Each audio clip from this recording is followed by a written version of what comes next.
દહેજની ભૂમિ ડેવલપર્સના એકાઉન્ટન્ટે ₹54 લાખ જ નહીં પણ એક તરફી પ્રેમ અને વેપારમાં બરકત પામવા રાજસ્થાનના પાખંડી જ્યોતિષને ₹4.5 કરોડ આપ્યા હોવાનો ઘટસ્ફોટ થયો છે। ભરૂચ એ ડિવિઝન પોલીસ મથકે લેબર કોન્ટ્રાક્ટરે દહેજના ભૂમિ ડેવલપર્સના એકાઉન્ટન્ટ સામે ₹54 લાખની છેતરપિંડીની ફરિયાદ નોંધાવી હતી, જેમાં પોલીસે આરોપી લલિત પટેલની ધરપકડ કરી હતી, જેની પૂછપરછમાં ચોંકાવનારો ખુલાસો કર્યો હતો। પોતે એક તરફી પ્રેમ પામવા સોશિયલ મીડિયા મારફતે તે જ્યોતિષ આચાર્યના સંપર્કમાં આવ્યો હતો। તેણે ધંધામાં પણ બરકત અપાવવાની વાત કરતા એકાઉન્ટન્ટ આ ઠગ જ્યોતિષ ઉપર રૂપિયાનો વરસાદ કરતો ગયો। કુલ ₹4.5 કરોડ તેણે આપ્યા હતા। ભરૂચ એ ડિવિઝન પોલીસે રાજસ્થાનના દુતારા જ્યોતિષ તરુણ ઉર્ફે આચાર્ય ઉર્ફે ટાર્ઝન દુલીચંદ શર્માની ધરપકડ કરી છે। આ જ્યોતિષ મુસ્લિમોને મૌલવી સુલતાન ચિશ્તી બની પ્રેમ, નોકરી, વેપાર ધંધામાં બરકતના નામે લૂંટતો હતો।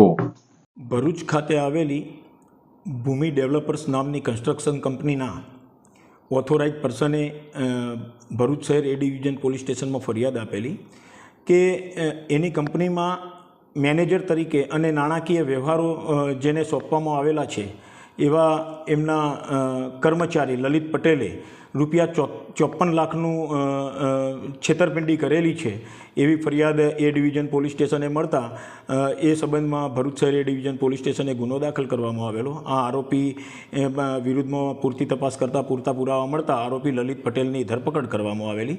આરોપી લલિતની પૂછપરછ કરતાં એણે જણાવેલું કે એણે એક યુવતી સાથે એક તરફી પ્રેમ હતો અને એ પ્રેમ પામવા માટે પોતે પ્રયાસ કરતો હતો। એ દરમિયાન એને સોશિયલ મીડિયા થ્રુ એક મેસેજ મળેલો કે એક નંબર ઉપરથી કે એ પોતે જ્યોતિષ છે અને એને યુવતીને પામવા માટે તેમજ આ લલિત જે કંઈ પણ ધંધો કરશે એ ધંધામાં સારી એવી બળકત મળશે એવી સામેના જે જ્યોતિષે એને લાલચો આપેલી। તો એનાથી પ્રભાવિત થઈ એની લાલચમાં આવી ગઈને એની જે આ કંપનીમાં કામ કરતો હતો અને નાણાકીય વહીવટ કરતો હતો એમાં માલિકની સહીઓવાળી ચેકબુક આ આરોપી લલિત પટેલ પાસે રહેતી હતી।